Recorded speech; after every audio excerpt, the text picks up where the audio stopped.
Welcome back, and today I would like to show you how to change the format of your video using the CapCut app.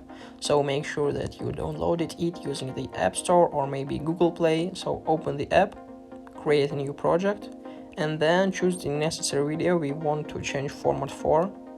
I would like to mute the audio and also delete the last part. So now our video looks like that. But what if we want to change our format to place it, for example, for TikTok or maybe for Instagram Reels? We need to scroll the down menu to the end and then find the format right up here. So here we can see that our current format is like 16:9. We can resize our video or something like that, but if we want to change our format, we just need to pick the necessary format from the menu. For example, for TikTok or for Instagram, we need to choose 9:16. So now our video looks like that. You can see the black parts right up here. To make them disappear, we just need to resize our video.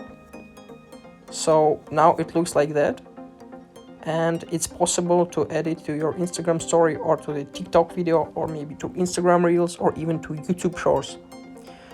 So there are a lot of different formats right out there. So I hope you will find the necessary one. Guys, I hope it was useful for you. So if it is, please write your comment, subscribe to my channel and like this video. Goodbye.